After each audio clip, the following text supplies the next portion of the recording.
Hello student, आज हम लोग प्रश्नावली नंबर 1.1 का 4 नंबर सवाल को हल करेंगे। यदि आप लोग वीडियो में नए हैं तो वीडियो को लाइक और सब्सक्राइब कर दीजिए। और आइए हम लोग इस प्रश्न को देखते हैं। यूक्लिड विभाजन प्रमेयिका का प्रयोग करके दर्शाइए कि धनात्मक पूर्णांक का वर्ग किसी पूर्णांक m के लिए 3m या 3m+1 के रूप का होता है।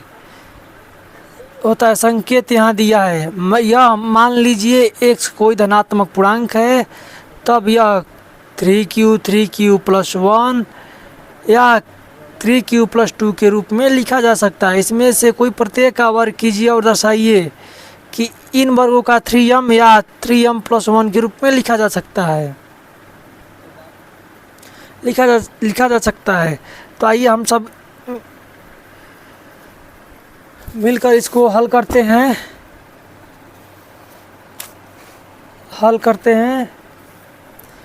4 नंबर सवाल को।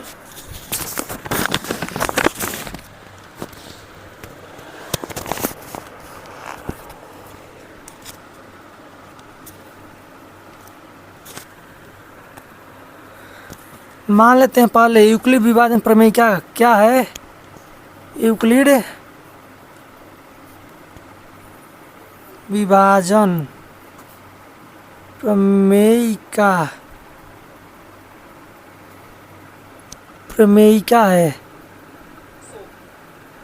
प्रमेयिका क्या होता है? a बराबर b q+r, इसको समीकरण नंबर 1 मान लेते हैं। और यहाँ पर a बराबर हम लोग क्या रखेंगे? 3q+r हो सकता है, चूँकि जो r है वो 0 से बड़ा या बराबर r जो 0 है उससे r से छोटा या बराबर हो सकता है, और r जो बड़ा है वह 3 से छोटा हो सकता है। अर्थात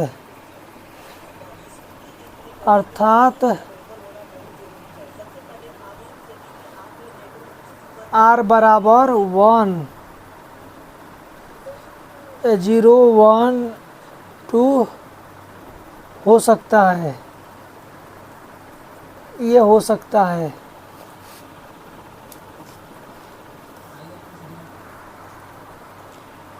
यदि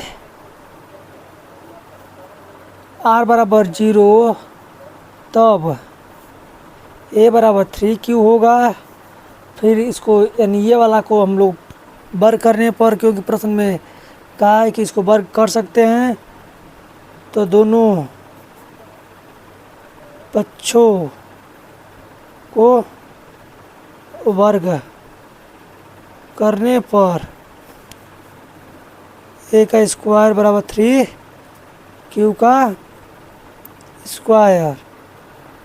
तो इसका क्या होगा? बराबर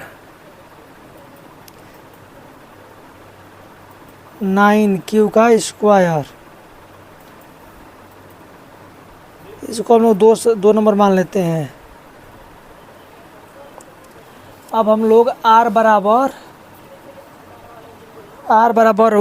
1 हो तब a बराबर 3q+1 हो सकता है। देखिए पहले हम लोग 3q लिए हैं, उसके बाद q+1, क्योंकि उस सवाल में दिया था। फिर इसको हम लोग दोनों पक्षों को वर्ग करने पर दोनों पक्षों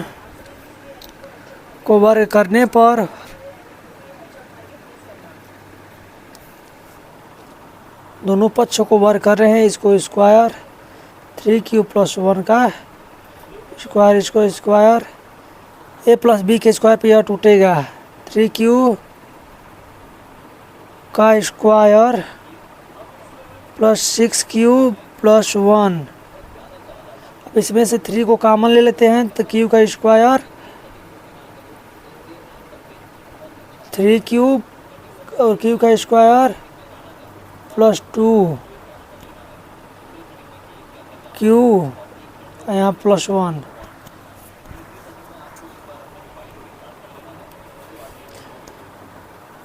अब यहाँ पर जहाँ m बराबर 3q² + 2q हम लोग मान सकते हैं, इसको m के बराबर मान सकते हैं, तो यहाँ पर लिख लेंगे 3m + 1। देखिए यहाँ पर आ गया। अब इसी तरह हम लोग r बराबर 2 हो तब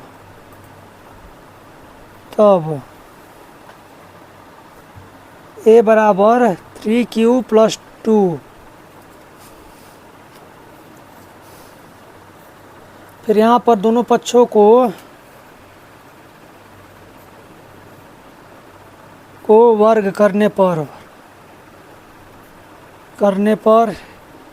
a का स्क्वायर 3q + 2 का स्क्वायर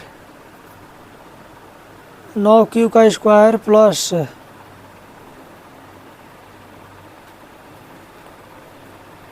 यहाँ पर 12q + 4। अब यहाँ पर तीनों कॉमन लेंगे, 3q का स्क्वायर, यहाँ पर 4q + 1 बाहर बचा।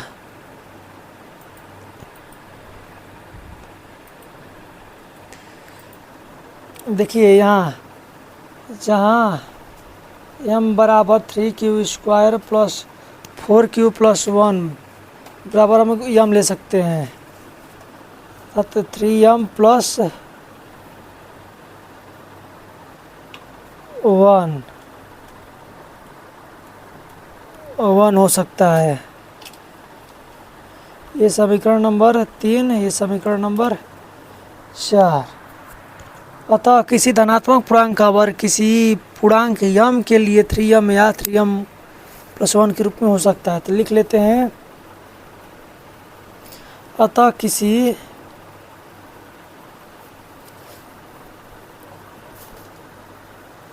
धनात्मक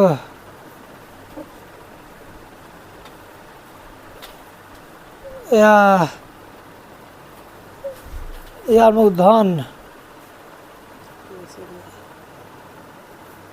धनात्मक या धन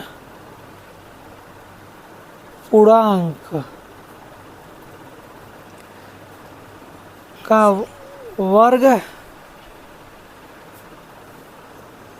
किसी पूर्णांक m के लिए 3m या 3m + 1 के रूप में होता है।